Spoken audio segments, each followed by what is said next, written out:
Hello students welcome to agriculture Adda 24/7।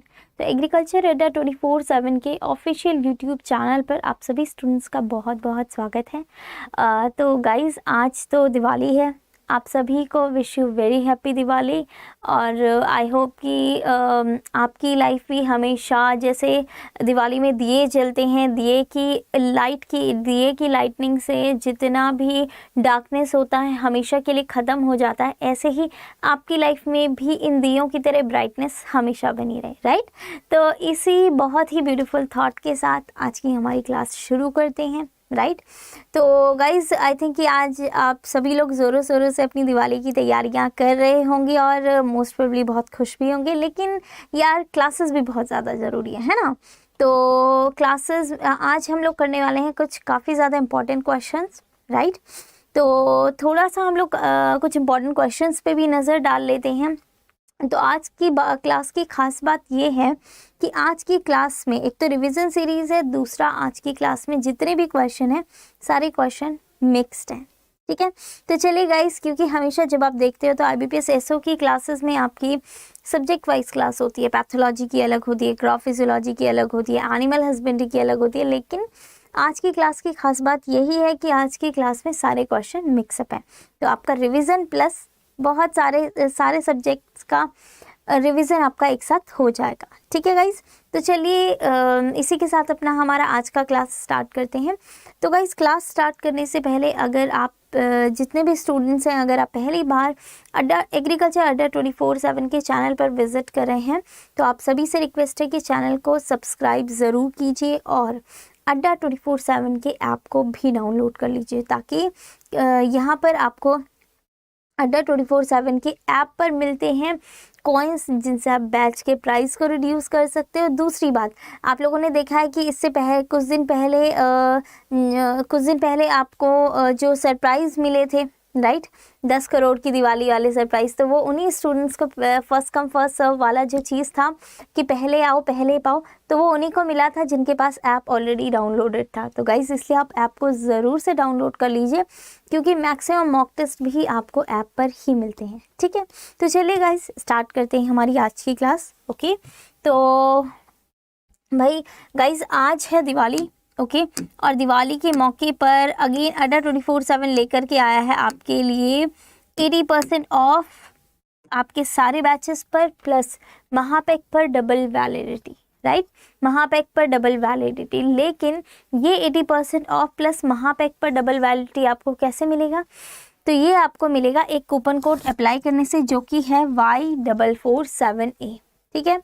तो guys, जैसे आप Y447A कोड अप्लाई करोगे तो इस कोड को अप्लाई करने से आपको 80% ऑफ के साथ साथ डबल वैलिडिटी पर एग्रीकल्चर का महापैक अवेलेबल हो जाएगा, ठीक है गाइस। तो चलिए स्टार्ट करते हैं इसी अच्छी बात के साथ आज की हमारी क्लास। ओके, तो फर्स्ट क्वेश्चन है गाइस आपका, what is the purpose of trichome on the leaves? Leaf पर जो ट्राइकोम्स होते हैं उनका क्या पर्पस है? प्रिवेंट गटेशन, क्या वो गटेशन को प्रिवेंट करते हैं?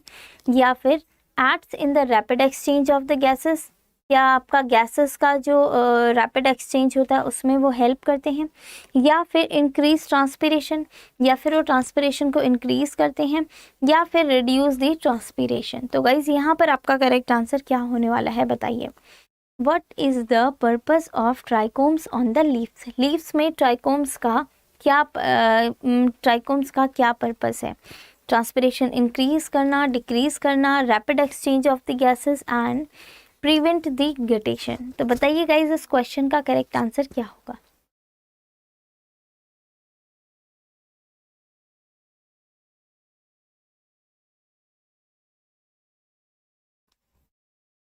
हाँ जी, तो इसका करेक्ट आंसर हो जाएगा गाइज आपका, trichomes can be insulated by keeping frost away from the leaf cell. क्या कह रहा है ये? जो ट्राइकोम्स होते हैं, ठीक है, जो ट्राइकोम्स होते हैं एक्चुअली ये क्या करते हैं, ये these can be insulating by keeping the frost away from the leaf cell. Actually leaf cell को फ्रॉस्ट से बचाने के लिए, मतलब जो पाला गिरता है, जो फ्रॉस्ट फॉल होता है, उसकी वजह से लीफ सेल की डेथ हो जाती है, ठीक है। तो जनरली इसके लिए जो आपके ट्राइकोम्स होते हैं ये क्या करते हैं, इंसुलेट करते हैं, ठीक है, इंसुलेट करते हैं। दूसरी बात, these can help reduce evaporation, ये एक्चुअली क्या करते हैं, इवेपोरेशन को कम करते हैं। इवेपोरेशन मतलब लॉस ऑफ वाटर, ठीक है, लॉस ऑफ वाटर। कैसे इवेपोरेशन में को रिड्यूस करने में हेल्प करते हैं, तो basically these can help to reduce the evaporation by protecting the plant from the wind and heat। तो ये प्लांट को क्या करते हैं, विंड और हीट, बहुत तेज़ हवा और बहुत तेज़ गर्मी से बचाने के लिए क्या करते हैं, इवेपोरेशन को रिड्यूस कर लेते हैं, मतलब लॉस ऑफ वाटर को रिड्यूस कर लेते हैं। और भाई जब वाटर लॉस नहीं होगा तो डेफिनेटली हमारा प्लांट जो है लॉन्ग टाइम तक सर्वाइव करेगा। ठीक है, चलिए दूसरी बात, इन केस ऑफ ट्राइकोम्स जो है वो क्या करते हैं, प्लांट को प्रोटेक्ट करते हैं। ठीक है, तो in case of trichomes protect plants from the herbivore insect that may want to feed on them. ठीक है, तो यहाँ पर भी ये क्या करता है, हेल्प करता है। चलिए अब नेक्स्ट पे चलते हैं हम, which of the following is known as Hatch and Slack pathway. तो इनमें से हैच एंड स्लैक पाथवे हम किसको बोलते हैं, C2, C3, C4 and C5। बताइए गाइस इसका करेक्ट आंसर क्या होगा, इनमें से हम किसको बोलते हैं, C2, C3, C4 and C5, hatch and Slack pathway को क्या बोलते हैं बताइए।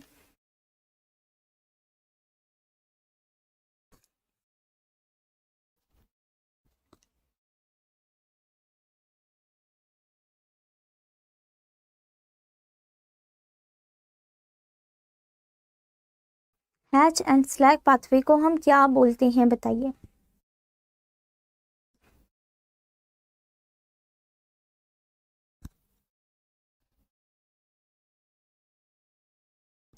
तो गाइस देखिए, हैच एंड स्लैक पाथवे को जनरली हम क्या बोलते हैं, C4 साइकिल बोलते हैं। क्या बोलते हैं, C4 साइकिल बोलते हैं। ठीक है, अब देखो ध्यान से समझिएगा इसको। In this cycle the first formed stable product is 4 carbon compound that is oxaloacetic acid. अब देखिए गाइस, ये जो आपका हैच एंड स्लैक साइकिल है जिसको हम क्या बोलते हैं, C4 साइकिल बोलते हैं। और ये C4 साइकिल हम इसको क्यों बोलते हैं गाइस, क्योंकि इसमें जो पहला स्टेबल कंपाउंड है, ठीक है, पहला स्टेबल कंपाउंड है, उसमें 4 कार्बन कंपाउंड होते हैं। क्या होते हैं, 4 कार्बन कंपाउंड होते हैं, जिसको हम क्या बोलते हैं, जिसको हम बोलते हैं ऑक्सैलोएसिटिक एसिड, OAA। क्या बोलते हैं, OAA। तो भाई इसमें जो पहला स्टेबल प्रोडक्ट होता है एक्चुअली वो 4 कार्बन प्रोडक्ट होता है, इसलिए इस साइकिल का नाम क्या है, इसलिए इस साइकिल का नाम है C4 साइकिल। ठीक है, और जिसमें 3 कार्बन वाला प्रोडक्ट बनता है उसको हम क्या बोलते हैं गाइस, उसको हम बोलते हैं C3 साइकिल। ठीक है, चलिए दूसरी बात, the pathway is also known as Hatch and Slack pathway as the work out in the pathway in the 1966 and it is also called C4 dicarboxylic acid pathway।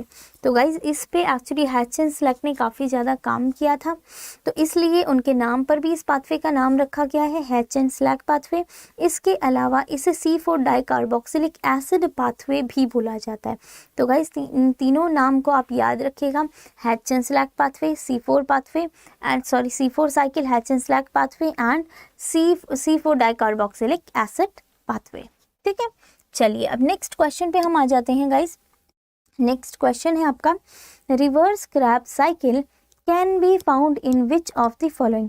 अब इनमें से रिवर्स क्रैब साइकिल किस में देखने को मिलता है, bacteria में देखने को मिलता है, हमें फंगस में देखने को मिलता है, हायर प्लांट में देखने को मिलता है, या फिर नन ऑफ दीज आपका आंसर हो जाएगा। तो गाइज बताइए इनमें से क्या करेक्ट आंसर होगा बताइए।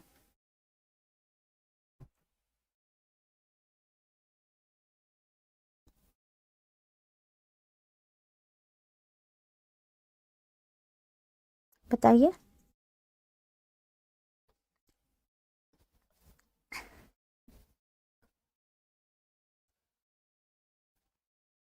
Reverse Krebs cycle can be found in which of the following, इनमें से किस में रिवर्स क्रैब साइकिल देखने को मिलती है बताइए।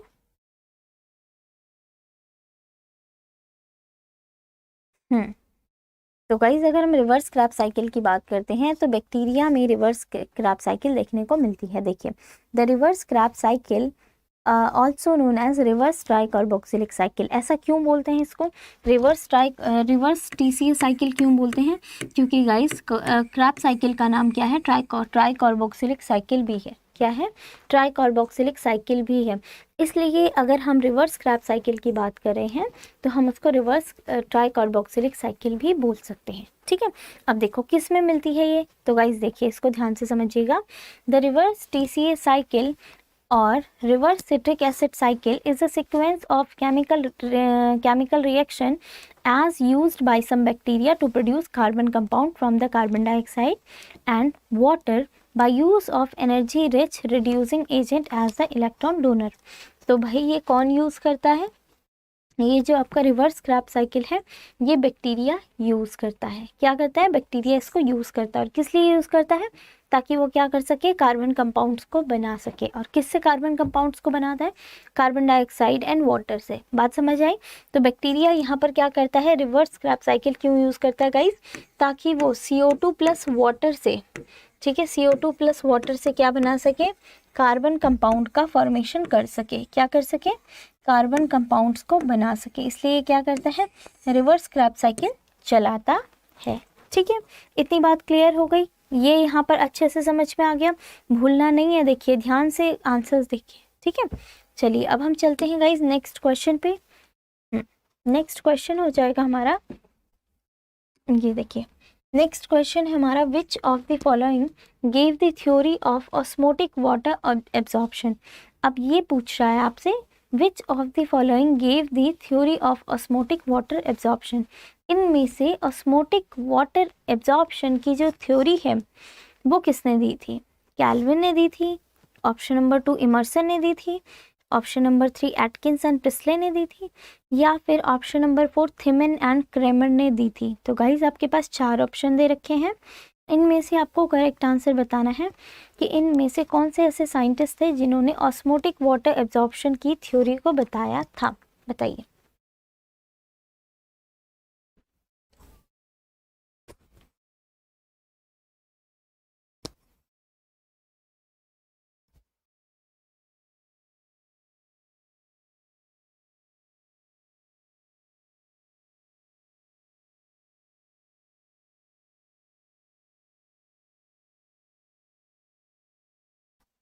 देखिए क्या हो जाएगा इसका करेक्ट आंसर, बताइए। ऑस्मोटिक वाटर एब्जॉर्प्शन थ्योरी किसने दी थी?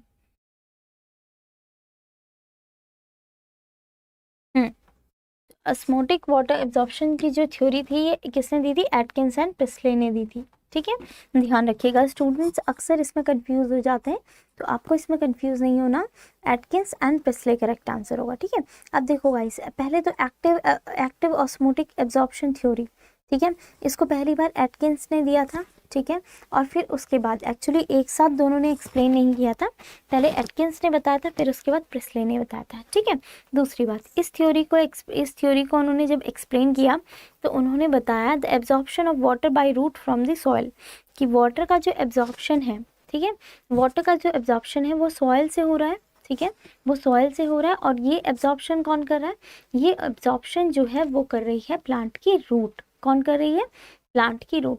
तो ये इस बात को एक्सप्लेन किया था एटकिंस ने। ठीक है, एटकिंस एंड प्रिस्ले ने ये बात बताई थी कि जो आपका वाटर एब्जॉर्प्शन थ्योरी है इसमें उन्होंने ये बताया कि भाई सॉइल से जो है वो वाटर आपका एब्जॉर्ब हो रहा है कॉन्टिन्यूसली, और इसको एब्जॉर्ब करने का काम जो है प्लांट में एक ऑर्गन कर रहा है जो कि आपका रूट है।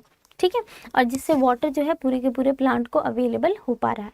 ठीक है, चलिए दूसरा सेंटेंस हम पढ़ते हैं। दूसरा सेंटेंस क्या है, in osmotic theory of water absorption the water is not absorb actively but the energy is required to maintain the concentration difference between the root cells and soil water, so thus water absorption is indirectly an active process। तो क्या बताया इसने, ध्यान से देखिए। देखो osmotic theory जो है वाटर एब्जॉर्प्शन की, इसमें वाटर जो है वो एक्टिवली एब्जॉर्ब नहीं होता। एक्टिवली एब्जॉर्ब नहीं होता मतलब इसमें डायरेक्टली एक्टिव एनर्जी नहीं लगती है।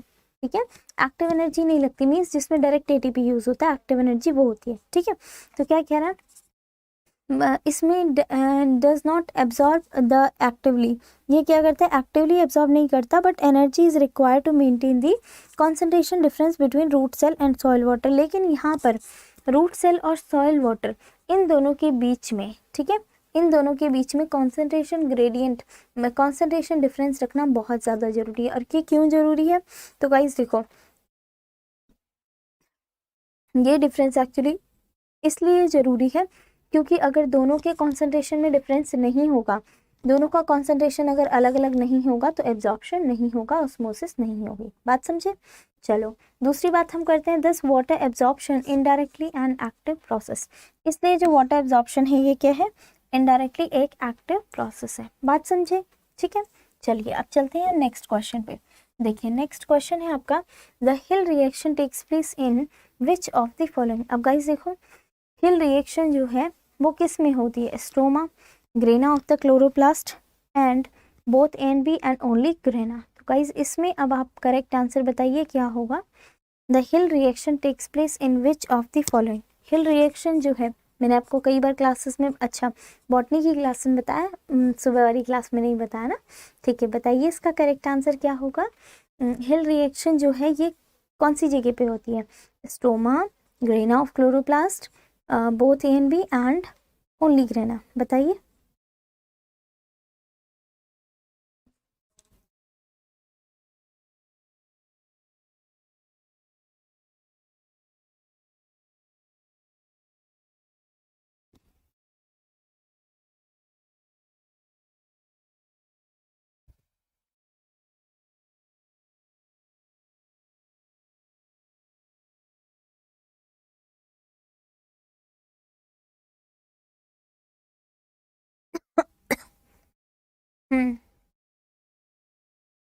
कहाँ पर होती है? देखिए मैं आपको एक डायग्राम बता रही हूँ, इस डायग्राम को आप लोग रट लीजिएगा। देखो फॉर एग्जांपल ये जो है ये पूरा कंप्लीट क्लोरोप्लास्ट है, ठीक है, क्या है?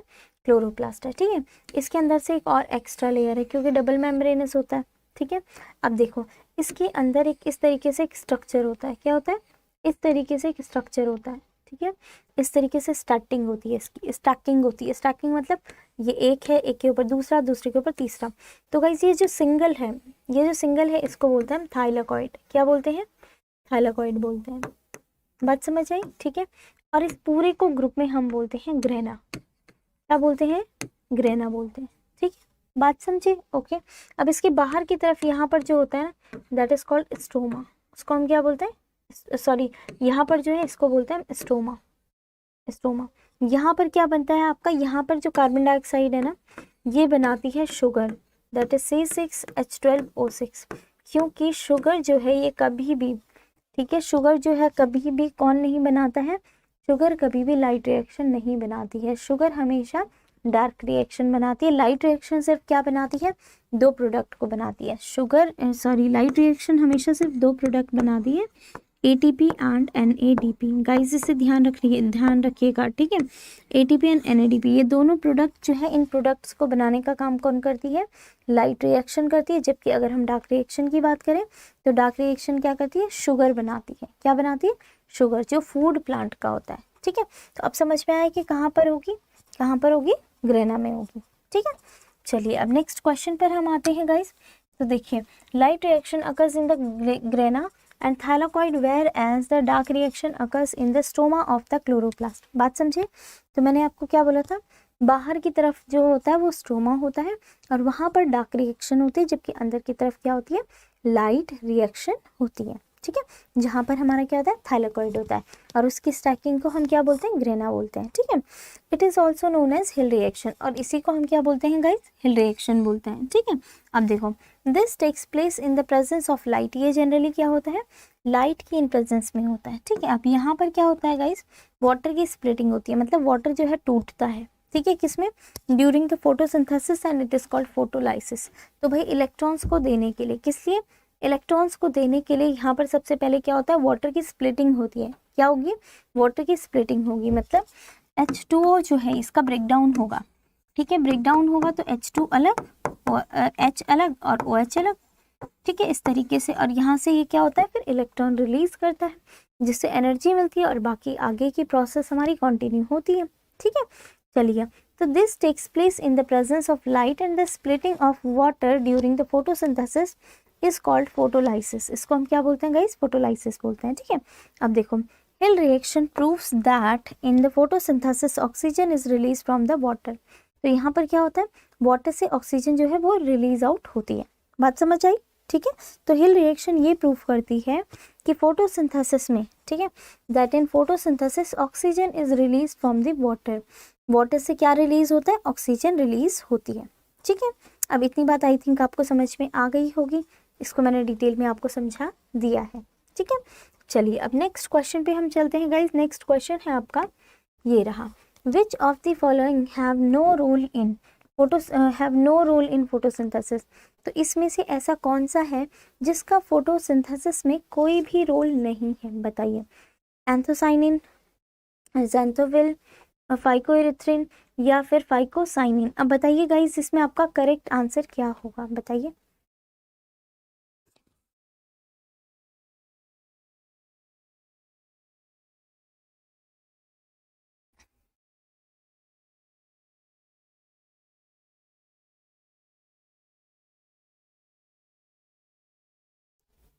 बताइए इस क्वेश्चन का करेक्ट आंसर क्या होगा। Which of the following have no role in photosynthesis. इनमें से फोटोसिंथेसिस में कोई भी रोल प्ले नहीं करता है। तो भाई ऐसा कौन सा है जो इनमें से फोटोसिंथेसिस में बिल्कुल भी रोल प्ले नहीं करता है, बताइए।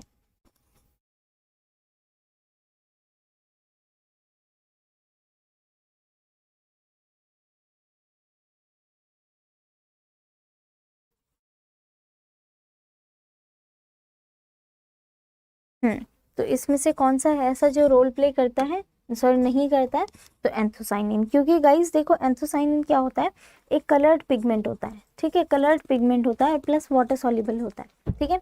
तो ये एक्चुअली फिनोलिक ग्रुप के अंडर आता है। किसके अंडर आता है, फिनोलिक ग्रुप के अंडर आता है। और ये फोटोसिंथेसिस में कोई भी रोल प्ले नहीं करता है, ठीक है। दूसरी बात, ये पिगमेंट जो है ये जनरली आपका ग्लाइकोसाइलेटेड फॉर्म्स में होता है। कौन से फॉर्म में होता है, ग्लाइकोसाइलेटेड फॉर्म्स में होता है। और यहाँ पर एंथोसाइनिन जो है इसमें अलग अलग टाइप के कलर मिलते हैं, जैसे आपके रेड कलर हो गया, ब्लू हो गया, पर्पल हो गया, पिंक हो गया। जनरली इस तरीके के कलर इसमें देखे जाते हैं। तो ये कलर हमारे कभी लीव्स के होते हैं, नहीं होते। ये कलर जनरली हम फ्रूट्स में देखते हैं, वेजिटेबल्स में देखते हैं, है ना। तो ऐसे कलर्स जो हैं जो एंथोसाइनिन के हैं ये जनरली हम लीव्स या फिर फ्रूट्स में देखते हैं, ठीक है।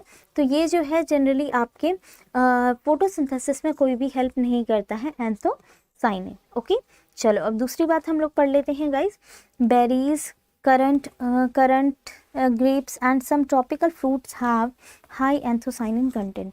तो क्या कह रहा है दूसरी बात इसने बोली है कि बेरीज हो गए, करंट्स हो गए और ग्रेप्स हो गए और कुछ आपके ट्रॉपिकल फ्रूट्स हो गए जैसे जिनमें हाई एंथोसाइनिन कंटेंट होता है, ये जनरली आपके किस में आते हैं, इन सब में आपके एंथोसाइनिन का ही कलर होता है, ठीक है।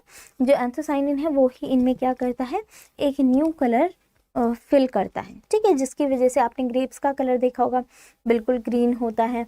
बेरीज का कलर पर्पलिश और ब्लैक टाइप, हल्का हल्का सा ब्लैक सा लगता है दूर से देखो तो, नहीं तो पर्पल कलर का होता है।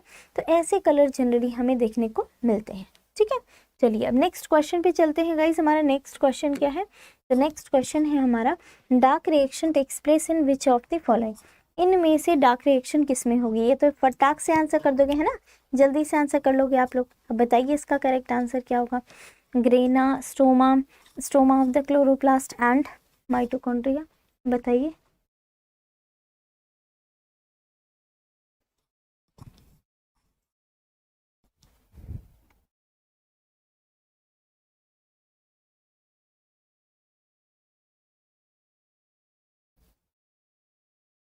बताइए इस क्वेश्चन का करेक्ट आंसर क्या होगा।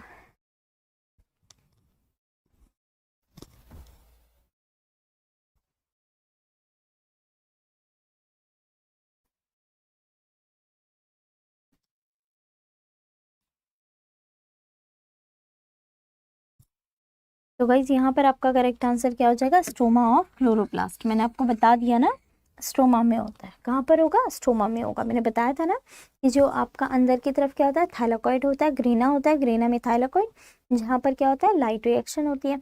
और उसके बाहर की तरफ स्टोमा होता है, और स्टोमा में ही क्या होती है, डार्क रिएक्शन होती है। तो मैंने आपको डायग्रामेटिकली बताया है, तो इसलिए आई थिंक कि अब आप आगे से इसको भूलोगे नहीं, ठीक है। चलिए अब नेक्स्ट क्वेश्चन पे हम चलते हैं गाइज। सो अच्छा आंसर देख लेते हैं पहले, स्टोमा ऑफ द क्लोरोप्लास्ट, ठीक है। तो देखो dark reaction is also called the nitrogen fixing sorry carbon fixing reaction. तो डार्क रिएक्शन को हम कार्बन फिक्सिंग रिएक्शन क्यों बोलते हैं, क्योंकि इसमें डार्क रिएक्शन क्या करती है, CO2 को एब्जॉर्ब करती है एनवायरमेंट से। किसको लेती है, CO2 को एब्जॉर्ब करती है, और ये लाइट इंडिपेंडेंट रिएक्शन होती है, ठीक है। मतलब देखो इसका मतलब ये होता है कि ये लाइट रिएक्शन के बनाए हुए प्रोडक्ट्स को यूज़ करती है, ठीक है। लाइट रिएक्शन के बनाए हुए प्रोडक्ट्स को यूज़ करती है। और लाइट रिएक्शन के कौन कौन से प्रोडक्ट बनते हैं, जैसे फॉर एग्जांपल हमारे ATP हो गए, NADP हो गए, तो ये तो एनर्जी के लिए काम आते हैं। और भाई कोई भी काम करने के लिए तो एनर्जी चाहिए। अब CO2 से अगर शुगर बनाना है तो एनर्जी तो चाहिए ना, तो उसके लिए क्या करती है, लाइट रिएक्शन के प्रोडक्ट्स को यूज़ करती है, ठीक है। तो इसलिए इसको क्या बोला जाता है, कार्बन फिक्सिंग रिएक्शन भी बोला जाता है, ठीक है। दूसरी बात, it is a light independent process, इसको हम क्या बोलते हैं गाइस, लाइट इंडिपेंडेंट प्रोसेस भी बोलते हैं, ठीक है। जिसमें आपके शुगर मॉलिक्यूल्स जो होते हैं वो बनते हैं कार्बन डाइऑक्साइड और वाटर मॉलिक्यूल से। तो ये मैं आपको अभी क्लियर कर चुकी हूँ, ठीक है। अब देखो दूसरी बात, dark reaction occurs in the stoma of the chloroplast where they utilize the products of light reaction. तो ये भी मैं आपको क्लेरिफाई कर चुकी हूँ कि भाई ये क्या करता है, लाइट रिएक्शन के प्रोडक्ट यानी कि ATP और NADP को यूज़ करता है। किसको, ATP और NADP को यूज़ करता है, और फिर वहाँ से क्या बनाता है, इनको यूज़ करके फिर ये क्या करता है, शुगर और वाटर बनाता है, ठीक है। C6H12O6 और वाटर बनाता है, ठीक है। चलिए अब नेक्स्ट क्वेश्चन पे हम चलते हैं guys, which of the following are required for the chlorophyll synthesis. अब आपको ये बताना है कि इनमें से क्लोरोफिल सिंथेसिस के लिए किस किस की ज़रूरत है, FeNMg, ठीक है, FeNCO, UNCA and Mg and Ca। तो इसमें गाइस करेक्ट आंसर क्या होगा ये बताइए।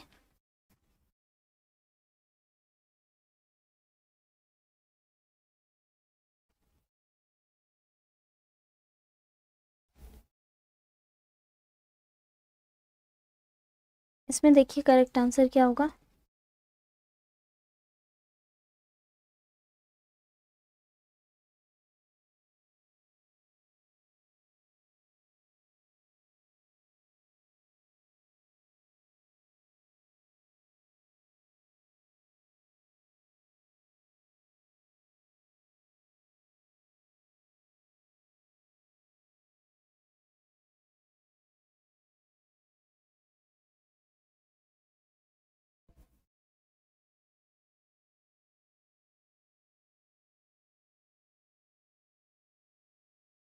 तो देखिए गाइज इसका करेक्ट आंसर हम देख लेते हैं। तो इसका करेक्ट आंसर हो जाएगा क्या, देखिए आयरन, मेनली इसका आंसर हो जाएगा आयरन, ठीक है। आयरन की सबसे ज़्यादा ज़रूरत होती है, ठीक है, क्लोरोफिल के लिए। Mg की भी होती है, आयरन एंड Mg दोनों हो जाएगा, ठीक है। अब देखो role of iron in the higher plant chlorophyll biosynthesis maintain the chloroplast maintenance and chloroplast biogenesis, ठीक है। तो यहाँ पर मेनली कौन काम करता है, आयरन, ठीक है। अब देखो दूसरी बात, photosynthesis ability of the higher plant has long been known to adversely affected by the iron efficiency. तो भाई ये आयरन एफिशिएंसी की वजह से क्या होता है, इफेक्ट होता है। अगर आयरन इसमें डेफिशिएंट हो गया, ठीक है, अगर आयरन इसमें प्रॉपरली प्रेजेंट नहीं है तो क्लोरोफिल की सिंथेसिस नहीं होती है प्रॉपरली, ठीक है, क्लोरोफिल की प्रॉपरली सिंथेसिस नहीं होती है। और भाई आप सभी को पता है कि अगर क्लोरोफिल की सिंथेसिस प्रॉपरली नहीं होगी तो क्या होगा, तो फूड नहीं बनेगा। बात समझ आई, ठीक है। चलो, the primary response associated with the unavailability of iron is the loss of chlorophyll. तो भाई अगर आयरन नहीं होगा तो क्या होगा, क्लोरोफिल का लॉस हो जाएगा। इतनी बात समझे, ठीक है। चलो अब आगे चलते हैं।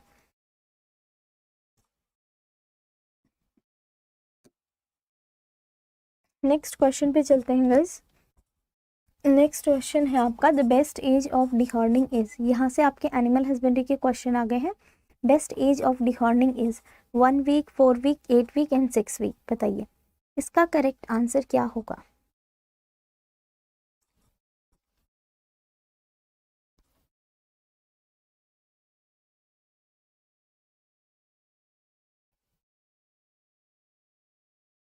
The best age of dehorning is, इसमें डिहॉर्निंग की बेस्ट एज क्या होगी, 1 वीक होगी यानी कि 1 हफ्ता, 4 वीक होगी यानी कि 4 हफ्ता, 8 वीक होगी यानी कि 8 हफ्ते, या फिर 16 वीक होगी यानी कि 16 वीक। बताइए।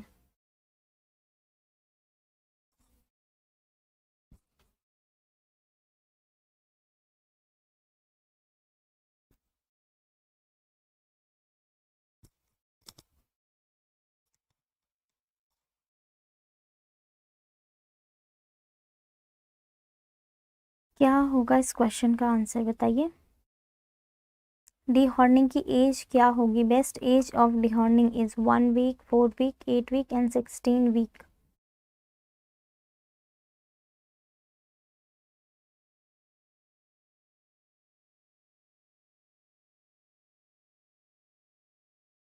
तो गाइज यहाँ पर आपका करेक्ट आंसर क्या हो जाएगा? करेक्ट आंसर हो जाएगा आपका यहाँ पर डिहॉर्निंग की प्रॉपर एज क्या होती है? डिहॉर्निंग की, देखो डिहॉर्निंग जो है गाइज हम अर्ली एज में कर लेते हैं। कब करते हैं? बिल्कुल अर्ली एज में। तो मोर और लेस अगर हम 1 वीक में कर लेते हैं तो कोई ये बहुत ज़्यादा हार्मफुल नहीं है, ठीक है। 1 वीक एक्चुअली बेटर है क्योंकि उस टाइम पे स्किन जो है वो बिल्कुल सॉफ्ट रहती है, ठीक है। अब देखो जैसे जैसे उसकी एज बढ़ती रहेगी ना, जैसे जैसे उसकी एज बढ़ती रहेगी वो उसके जो हॉर्न्स हैं वो और सॉरी उसकी जो टेल है वो और ज़्यादा क्या होगी? मजबूत होती जाएगी, ठीक है।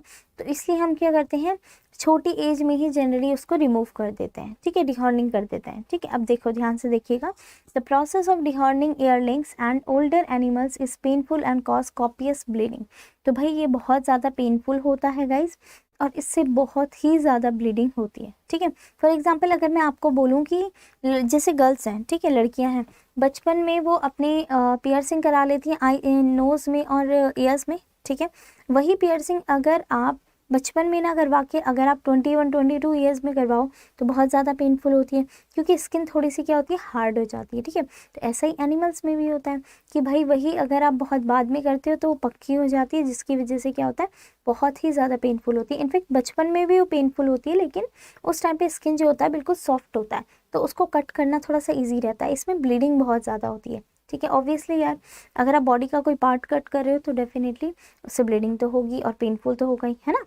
चलिए अब नेक्स्ट हम देखते हैं, hence it is recommended that the dehorning be done when the calf is around 10 to 15 days old. तो जब ये 10 से 15 दिन का होता है तो तब कर लिया जाता है।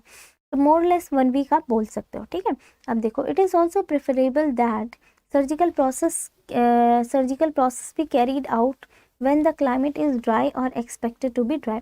तो भाई ऐसा कब करना चाहिए? एक तो इसे सर्जिकल प्रोसेस के थ्रू करना चाहिए, क्योंकि विलेज में लोग क्या करते हैं, जनरली इस प्रोसेस को खुद ही कर लेते हैं ना, जिसमें क्या होता है कि अगर प्रॉपरली हाइजीन मेंटेन नहीं रहा तो उसकी वजह से जब ये पार्ट एक्सपोज होता है तो डिफरेंट टाइप के इन्फेक्शंस के भी चांसेस होते हैं।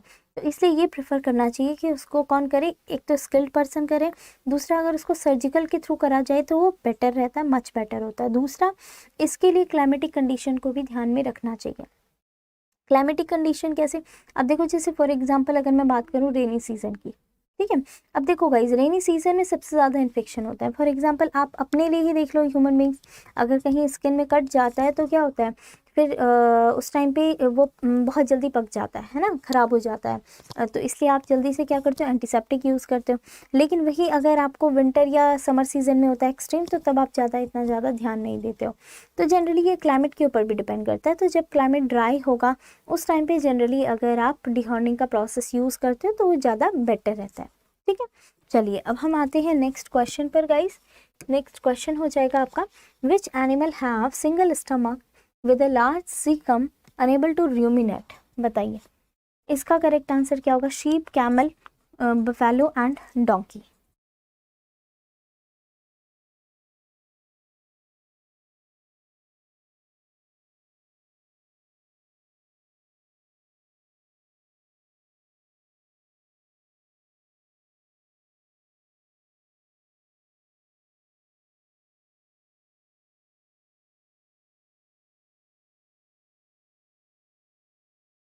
इस क्वेश्चन का करेक्ट आंसर बताइए guys, which animal have the single stomach with the large caecum unable to ruminate. Sheep, camel, buffalo and donkey. बताइए।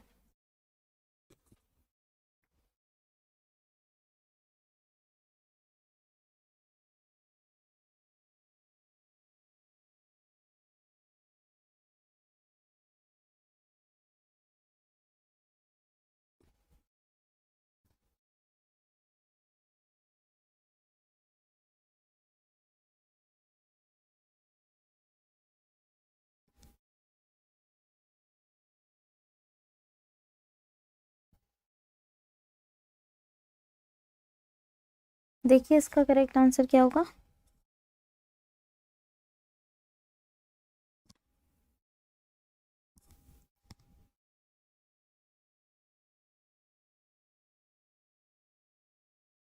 देखिए इसका करेक्ट आंसर हो जाएगा आपके लिए डोंकीज। क्या हो जाएगा गाइस? डोंकीज हो जाएगा। ठीक है, so basically the monogastric type, क्या बोल रहा है? The monogastric type of small stomach that bound to feed the portion which can be got at the time. तो इस क्वेश्चन के लिए आपका करेक्ट आंसर हो जाएगा डोंकी, यानी कि गधा। ठीक है, तो इस क्वेश्चन को याद रखिएगा। चलिए गाइस हम चलते हैं नेक्स्ट क्वेश्चन पर। अब तो आपका नेक्स्ट क्वेश्चन हो जाएगा पश्मीना इज प्रोड्यूस्ड फ्रॉम। तो पश्मीना का नाम आप सभी ने सुना है, मैंने कई बार आपको क्लासेस में बताया भी है। तो बताइए पश्मीना किससे ऑब्टेन करा जाता है? Chegu, Changthangi and both N B and Gaddi. तो अब इसमें करेक्ट आंसर बताइए गाइस, क्या होगा इसमें करेक्ट आंसर आपका? बताइए।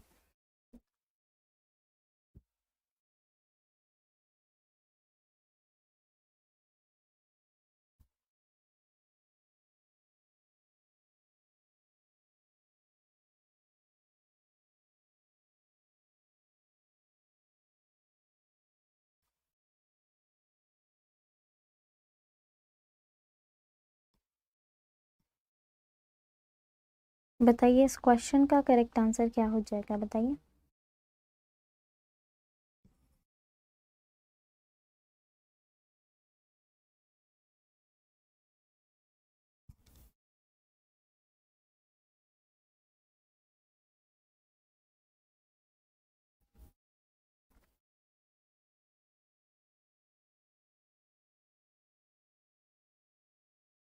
हम्म, तो गाइज इसका करेक्ट आंसर क्या हो जाएगा? मैंने आपको बता रखा है, इसका करेक्ट आंसर हो जाएगा, देखो, चिंगतांगी। ठीक है, चिंगतांगी क्या हो जाएगा? चिंगतांगी। अब देखो, pashmina obtain from the Jammu and Kashmir. Pashmina कहाँ से ऑब्टेन करा जाता है? जम्मू एंड कश्मीर से, क्योंकि पश्मीना क्या है? एक टाइप का वूल है। ठीक है, और वूल आपका जनरली कहाँ बनता है? हिली रीजन में, और जम्मू और कश्मीर क्या है? हिली रीजन में। ठीक है, और इसको हम क्या बोलते हैं? चिंगतांगी पश्मीना भी बोलते हैं। इसके पश्मीना, चिंगतांगी के पश्मीना को हम क्या बोलते हैं? चिंगतांगी पश्मीना। ठीक है, अब अगर हम हिमाचल प्रदेश की बात करें और उत्तरांचल की बात करें, तो यहाँ पर छेगू से पश्मीना निकाला जाता है। किससे? तो दोनों से जनरली यहाँ पर पश्मीना निकाला जाता है। देखो, चिंगतांगी से जम्मू कश्मीर में निकाला जाता है, और इसके अलावा अगर मैं बात करूँ छेगू की, तो छेगू बहुत छोटा सा और बहुत प्यारा सा एनिमल होता है, बहुत क्यूट सा लगता है, और इससे जनरली क्या होता है? पश्मीना वूल निकाला जाता है, जो बहुत ही ज़्यादा सॉफ्ट और अच्छी क्वालिटी का होता है, यानी कि बेस्ट क्वालिटी का होता है। ठीक है, चलिए अब नेक्स्ट पे हम चलते हैं। Best quality pashmina is produced in Changthang region of the Ladakh and in economic mainstay of nomadic people of Changthang. तो बेसिकली इसको कौन निकालते हैं? Nomadic people. कौन प्रोड्यूस करता है इसको? Nomadic people. ठीक है, तो गाइस अगर मैं आपको बताऊं तो मैक्सिमम वूल प्रोडक्शन जो है वो नोमैडिक ही करते हैं। ठीक है, जो नोमैड्स होते हैं ना, नोमैड्स मीन्स जिनका अपना कोई स्पेसिफिक घर नहीं होता, जो आज यहाँ है तो कल कहीं और है, तो उनका स्पेसिफिक कोई अपना घर नहीं होता, वो हमेशा इधर से उधर चलते रहते हैं। खाना बदोश भी उनको हम हिंदी में बोलते हैं। ठीक है, तो जनरली ये क्या करते हैं? वूल प्रोडक्शन करते हैं। ठीक है, चलो नेक्स्ट क्वेश्चन पर आ जाते हैं guys. Goat tissue vaccine GTV is used against. तो भाई जीटीवी किसके अगेंस्ट यूज करा जाता है? FMD that is foot mouth disease and rinderpest, या फिर एचएस, या फिर हेड या फिर ब्लैक क्वार्टर। बताइए गाइस इसका करेक्ट आंसर क्या होगा?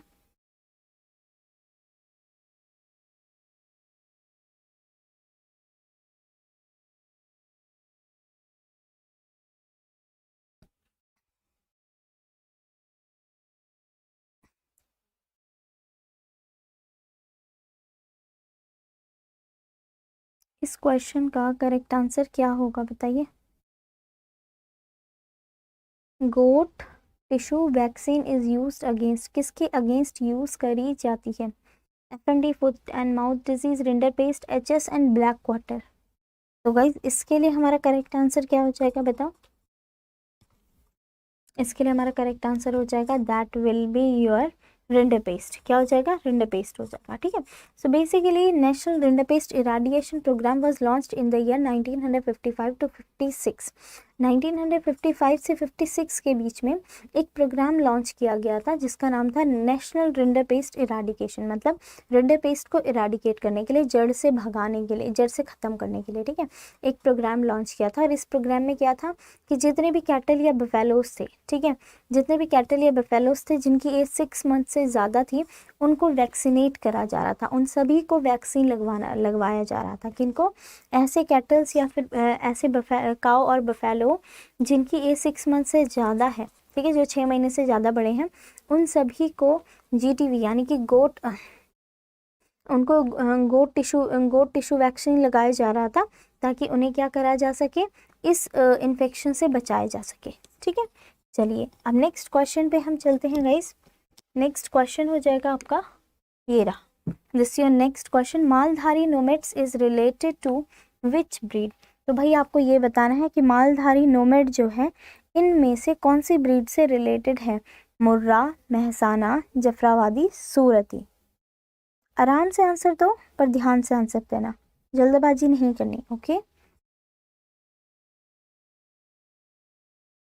Maldhari nomads is related to which breed, Murrah, Mehsana, Jafarabadi and Surti. I know इसका आंसर आप सभी को आता है और आप लोग बहुत जल्दी इस क्वेश्चन का आंसर कर दोगे, है ना। हाँ जी बिल्कुल, इसका करेक्ट आंसर क्या हो जाएगा गाइस, जफरावादी, बिल्कुल सही आंसर किया है, जफरावादी हो जाएगा, ठीक है। अब देखो जफरावादी कैसी ब्रीड है गाइस, जिसको जनरली यहाँ पर मालधारी जो नोमैड्स हैं ये लोग इसको क्या करते हैं, पालते हैं, ठीक है। अब देखो the Jaffarabadi is one of the heaviest buffalo breed is and it is known as it is a native of Saurashtra region of Gujarat around the Gir forest. तो इसका अगर हम ओरिजिन प्लेस की बात करें गाइस, तो इसका ओरिजिन प्लेस कहाँ है, इसका ओरिजिन प्लेस है गिर फॉरेस्ट, और गिर फॉरेस्ट कहाँ है, गुजरात में। तो ये बात भी आपको ध्यान रखना है, कई बार आपके पास एग्जामिनेशन में ये नेटिव प्लेस पूछ लेता है, ठीक है। जफरावादी का नेटिव प्लेस क्या है, जफरावादी एक बफेलो की ब्रीड है, ये भी पूछा जा सकता है। दूसरा ये आपकी गुजरात रीजन में मिलती है, गुजरात में भी गिर फॉरेस्ट इसका क्या है, गिर फॉरेस्ट इसका ओरिजिन प्लेस है, राइट। चलो इसको हम भावनगरी गिर या फिर हम इसको और क्या बोलते हैं, जाफरी भी बोलते हैं, ठीक है। दूसरी बात, it's name after the town of Jafarabad of the Gujarat state. The breeding tract include Amreli, Bhavnagar, Jamnagar, Junagadh, Porbandar, Rajkot district of the Gujarat state. तो इतने सारे डिस्ट्रिक्ट में गुजरात स्टेट में ये इस ब्रीड का ब्रीडिंग ट्रैक है, ठीक है। दूसरी बात, द एनिमल वेट, इसका वेट कितना 700 kg एवरेज है। और अगर हम फीमेल एनिमल की बात करें तो 620 kg है, ठीक है। तो मेल का कितना है, मेल का है 700 और फीमेल का कितना है 620 kg, ठीक है। वेट भी ध्यान रखिएगा, कई बार वेट भी आपके पास एग्जाम में पूछा जा सकता है, ठीक है। चलिए गाइस अब चलते हैं हम नेक्स्ट क्वेश्चन पे। हमारा नेक्स्ट क्वेश्चन है, initiation of milk secretion is known as. तो भाई इनिशिएशन ऑफ मिल्क सिक्रेशन को क्या बोला जाता है। फर्स्ट है आपके पास लैक्टोजेनेसिस, नेक्स्ट है गैलेक्टोजेनेसिस, देन है milk let down and then है इनवॉल्यूशन। बताइए इस क्वेश्चन का करेक्ट आंसर क्या होगा, बताइए।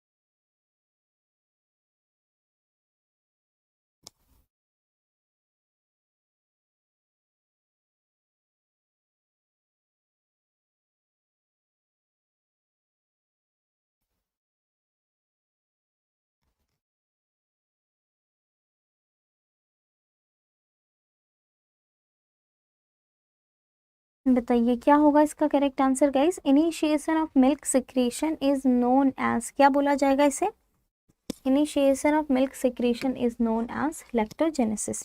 इसको क्या बोला जाएगा, लैक्टोजेनेसिस, ठीक है। अब देखो लैक्टोजेनेसिस बेसिकली क्या बताता है, secretion of milk from the mammary gland, ठीक है, कि मेमरी ग्लैंड से क्या हो रहा है, मिल्क सिक्रेशन हो रहा है। इसको कौन बताता है, इसको बताता है लैक्टेशन, ठीक है। दूसरी बात, it is a period of time that mother lactate to feed her young.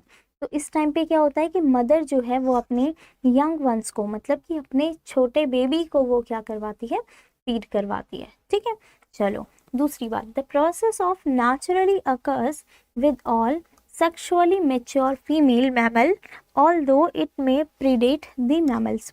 तो जो आपकी सेक्सुअली मेच्योर फीमेल्स हैं उनमें जनरली ये प्रोसेस देखा जाता है। ठीक है, तो ये बात आपको ध्यान रखनी है। ओके, चलिए गाइस अब हम चलते हैं नेक्स्ट क्वेश्चन पर। हमारा नेक्स्ट क्वेश्चन है, most popular fine wool breed of world is Rambouillet, Lincoln and Corriedale and Merino. तो गाइस इसमें आप लोग मुझे करेक्ट आंसर बताइए, इस क्वेश्चन का करेक्ट आंसर क्या होगा, बताइए।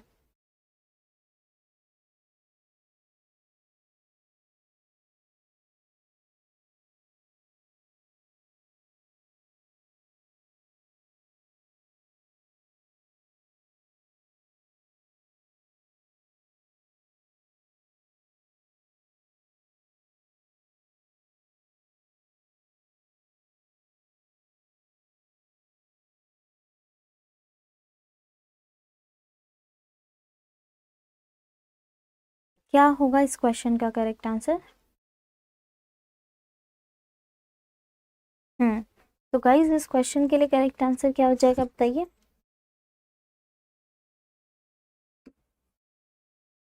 क्या है? मेरिनो है। ठीक है, अब देखो मेरिनो बेसिकली आपकी किसकी ब्रीड है, शीप वूल की। ठीक है, सॉरी फाइन वूल शीप की ब्रीड है, मतलब बहुत अच्छी क्वालिटी की शीप होती है जिससे काफ़ी अच्छी क्वालिटी का वूल निकाला जाता है। इसका ओरिजिन प्लेस है स्पेन। कहाँ पर इसका ओरिजिन प्लेस? स्पेन है। ठीक है, दूसरा गाइस अगर हम बात करें तो ये ब्रीड जो है, ठीक है, ये शिप की जो ब्रीड है ये आपके सेमी एरिड क्लाइमेट में बहुत अच्छे से सर्वाइव कर लेती है। ठीक है, it is well adapted to semi arid climate and nomadic pasture. तो भाई नोमैडिक पास्चर का क्या मतलब होता है गाइस? पास्चर लैंड मतलब होता है ग्रास। ठीक है, ग्रासेस, घास के मैदान, उसको हम बोलते हैं पास्चर लैंड। क्या बोलते हैं? पास्चर लैंड बोलते हैं। ठीक है, तो जितने भी आपके पास्चर लैंड है, नोमैडिक पास्चर लैंड, वहाँ पर और जो आपके जितने भी ये सेमी एरिड रीजन होते हैं वहाँ पर जनरली ये इजीली सर्वाइव कर लेते हैं। ठीक है, वहाँ के लिए मतलब बेस्ट एडेप्टेड होता है, इनका एडेप्टेशन रेट वहाँ के लिए बहुत अच्छा होता है। राइट, चलो दूसरी बात, the breed has become the prominent in many countries world wide. तो ये ब्रीड जो है काफ़ी ज़्यादा कंट्रीज में देखी जाती है। ठीक है, चलिए अब नेक्स्ट क्वेश्चन पर हम आते हैं guys. Milk fever is caused by. तो भाई मिल्क फीवर कौन कॉज करता है, बताइए। Hypoglycaemia, hypomagnesaemia, bacterial infection and hypocalcaemia. अब बताइए गाइस इस क्वेश्चन का करेक्ट आंसर क्या होगा, बताइए।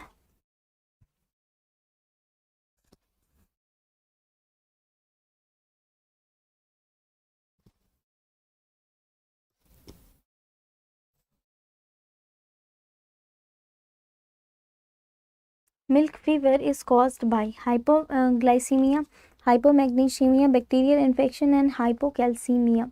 आराम से बताइए इस क्वेश्चन का करेक्ट आंसर क्या होगा, बताइए। हाँ, तो मिल्क फीवर को क्या बोलते हैं गाइस?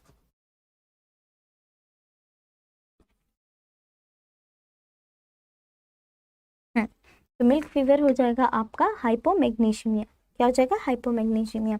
तो गाइज इसको जनरली हम और किस नाम से जानते हैं? मैग्नीशियम की डेफिशिएंसी के नाम से, कि जनरली जब भी मैग्नीशियम की डेफिशिएंसी हो जाती है तब भी हाइपोमैग्नीशियमिया की डिजीज़ देखी जाती है। ठीक है, अब देखो मतलब यानी कि मिल्क फीवर देखा जाता है। ठीक है, अब देखो गाइज ऐसा क्यों होता है? जनरली ऐसा तब होता है जब एनिमल्स जो है जो फॉडर वो कंज्यूम कर रहा है उस फॉडर से वो प्रॉपरली क्या करता है, मैग्नीशियम को यूटिलाइज नहीं कर पाता। कई बार क्या होता है, हम न्यूट्रिशन तो सारे लेते हैं लेकिन हमारी बॉडी उस फूड से प्रॉपर न्यूट्रिशन को ले नहीं पाती। ठीक है, तो उसको ऐसे ही एनिमल्स में भी होता है जिसकी वजह से इनमें क्या कॉज होता है, इनमें मिल्क फीवर कॉज होता है। तो मैग्नीशियम क्या है? एक इलेक्ट्रोलाइट है। ठीक है, और बेसिकली ये बॉडी में जितनी भी रिएक्शंस होती हैं उनमें इंपॉर्टेंट रोल प्ले करता है। ठीक है, तो ये बेसिकली आपके सेलुलर फंक्शन, नर्व कंडक्शन और इन सभी को जनरली ये क्या करता है, इफेक्ट करता है। ठीक है, चलिए अब नेक्स्ट क्वेश्चन पर हम आ जाते हैं। Porins are present in a bacterial cell wall component. तो गाइस देखो पोरेंस जो है ये बैक्टीरियल सेल वॉल कंपोनेंट में प्रेजेंट है। सॉरी पोरेंस जो है कौन से बैक्टीरियल सेल वॉल कंपोनेंट में प्रेजेंट होते हैं? एलपीएस, ईपीएस, साइटोप्लाज्मिक मेम्ब्रेन या फिर प्लाज्मा मेम्ब्रेन। अब बताइए गाइस इस क्वेश्चन का करेक्ट आंसर क्या होगा?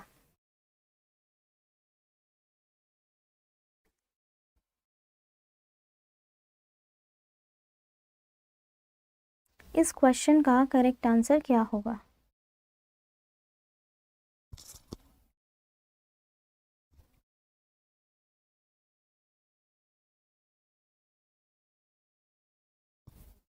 बताइए। तो कहाँ पर मिलेंगे बताइए? पोरेंस कहाँ पर मिलते हैं? एलपीएस, ठीक है, लिपोपॉलीसेकेराइडल लेयर। तो गाइस देखो लिपोपॉलीसेकेराइडल लेयर जो है बेसिकली मेजर कंपोनेंट होता है आउटर मोस्ट मेम्ब्रेन का ग्राम नेगेटिव बैक्टीरिया में, राइट। और जितने भी आपके लिपोपॉलीसेकेराइड्स हैं ये बेसिकली कहाँ पर रहते हैं? आपके आउटर लेयर में रहते हैं, ठीक है, आउटर लेयर ऑफ मेम्ब्रेन में रहते हैं। And these are non capsulated strains, ये बैक्टीरिया जो होते हैं नॉन कैप्सुलेटेड होते हैं, ठीक है। और इनकी लिपोपॉलीसेकेराइड यानी कि एलपीएस की लेयर में ही क्या मिलते हैं? पोरेंस मिलते हैं, यानी कि पोर्स प्रेजेंट होते हैं, ठीक है। चलिए अब नेक्स्ट क्वेश्चन पर हम आते हैं गाइस।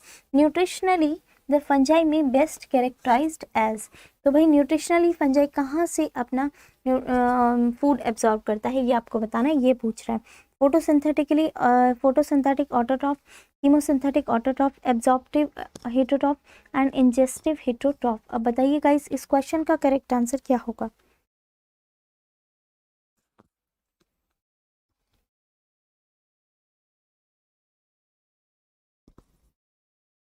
इस क्वेश्चन का करेक्ट आंसर क्या होगा बताइए?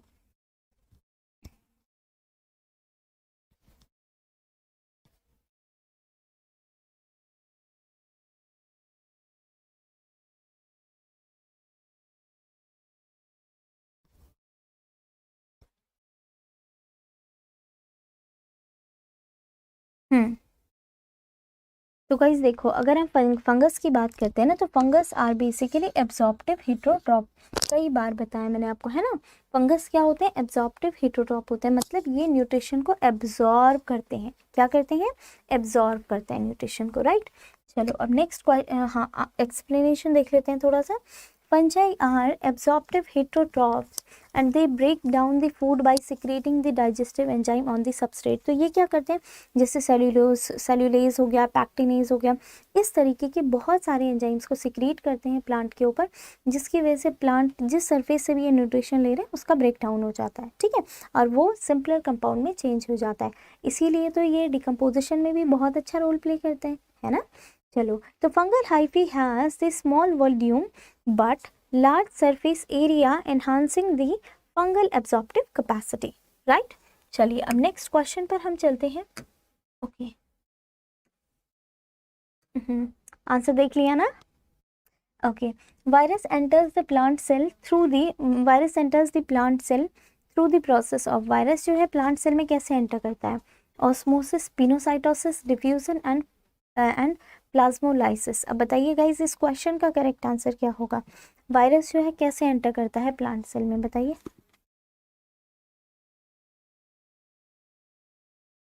हाँ बिल्कुल, इसका आंसर तो देख ही लिया, पिनोसाइटोसिस, ठीक है। पिनोसाइटोसिस के थ्रू ये क्या करता है? अंदर एंटर करता है। पिनोसाइटोसिस मीन्स गाइस ये आपका एंडोसाइटोसिस का ही एक प्रोसेस होता है, ठीक है। एंडोसाइटोसिस में क्या होता है कि कोई भी फूड हो या वाटर हो ये अंदर की तरफ आता है। तो देखो फूड अगर अंदर की तरफ आ रहा है यानी कि सॉलिड सब्सटेंस अगर अंदर की तरफ आ रहा है तो हम उसको फेगोसाइटोसिस बोलते हैं, जबकि अगर वाटर अंदर की तरफ आता है तो हम उसको क्या बोलते हैं? पिनोसाइटोसिस बोलते हैं, ठीक है। सो वायरस जो है पिनोसाइटोसिस के थ्रू अंदर आता है, राइट। चलो अब हम नेक्स्ट क्वेश्चन पर आते हैं। Moko disease of banana is caused by, भाई बनाना में मोको डिजीज कौन कॉज करता है? Fusarium oxysporum, Radopholus similis and Ralstonia solanacearum and Pentalonia nigronervosa. बताइए इसका करेक्ट आंसर क्या होगा? इस क्वेश्चन के लिए करेक्ट आंसर क्या होगा? हाँ तो सिंपल है इस क्वेश्चन का आंसर, फिजेरियम ऑक्सीपोरम। क्या हो जाएगा? फिजेरियम ऑक्सीपोरम। ये तो मैंने कई बार बता रखा आप लोगों को, है ना। तो बेसिकली मोको डिजीज जो है, सॉरी राल्स्टोनिया, सॉरी सॉरी सॉरी, ये माइंड से स्किप हो गया मेरे, राल्स्टोनिया, ठीक है, राल्स्टोनिया हो जाएगा इसके लिए करेक्ट आंसर, सॉरी, ठीक है।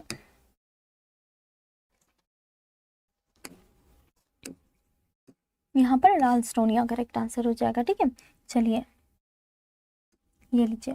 तो देखिए गाइस, मोको डिजीज़ ये एक बैक्टीरियल इन्फेक्शन है, ठीक है, जो काफ़ी ज़्यादा हार्मफुल होता है और ये जनरली क्या करता है, ये जनरली क्या होता है, काफ़ी ज़्यादा स्प्रेड भी करता है प्लांट में। अगर ये इन्फेक्शन हो गया तो ये बहुत ज़्यादा स्प्रेड भी करता है। चलिए अब नेक्स्ट डिजीज़ के बारे में, नेक्स्ट डिजीज़ का क्वेश्चन है आपके पास, in green ear disease flower are converted into the green leafy structure. तो भाई कौन सी डिजीज़ होती है जिसमें फ्लावर जो है जो इसमें ग्रीन ईयर डिजीज़ में फ्लावर जो है वो ग्रीन लीफी स्ट्रक्चर में कन्वर्ट हो जाता है, तो इसको क्या बोलते हैं हम? Grinning, mall formation, phyllody and transformation. ये भी बहुत ईजी है, करवाया हुआ है, फटाफट से कर लोगे, है ना? हाँ बिल्कुल, इसका करेक्ट आंसर क्या हो जाएगा? Phyllody. What will be the correct answer guys? Phyllody is the correct answer. ठीक है, so floral virescence, phyllody and proliferation are the most common symptom, and sometimes these symptoms are accompanied by the yellowing, cracking and seed capsule germination of the seed in capsule and formation of dark exudate of the foliage, right? ये इसके लिए क्या हो जाएगा? Correct answer हो जाएगा। Okay, so guys ये हमारा आज का सेशन था। ओके, तो I hope you all like the session. आज का सेशन आपको अच्छा लगा होगा, आपकी बहुत सारी चीज़ें रिवाइज भी हुई होंगी यार, बिल्कुल रिवाइज हुई होंगी, है ना? तो चलिए गाइज, मिलते हैं आपसे अगले सेशन में। आप अपनी दिवाली बहुत अच्छे से सेलिब्रेट कीजिएगा, लेकिन हाँ, पढ़ाई भी करना मत भूलिएगा, क्योंकि कंपटीशन बहुत ज़्यादा ज़रूरी है। आई मीन स्टडी बहुत ज़्यादा ज़रूरी है कंपटीशन फाइट करने के लिए। ठीक है, तो गाइज एट द एंड ये आपका एग्रीकल्चर का महापैक है, ठीक है, जिस पर चल रही है डबल वैलिडिटी प्लस 80% ऑफ। ठीक है, प्लस 80% ऑफ। लेकिन इसके लिए आपको एक कूपन कोड अप्लाई करना है, दैट इज़ Y447। क्या अप्लाई करोगे आप? Y447।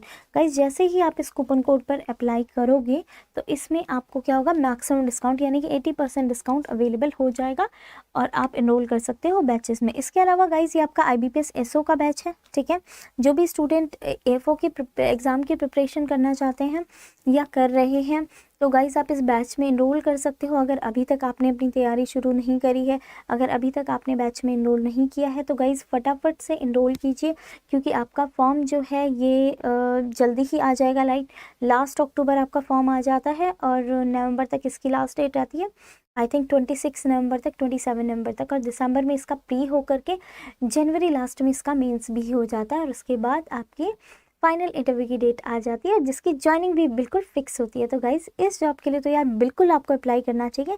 यहाँ पर इस बैच में एनरोल करने के लिए गाइज़ आप कूपन कोड अप्लाई कर सकते हो Y447A, और यहाँ पर पा सकते हो आप 80% डिस्काउंट। ओके, तो चलिए गाइज़ मिलते हैं आपसे अगले सेशन में, तब तक के लिए अपना ख्याल रखिए। Wish you very all the best, happy Diwali, bye bye.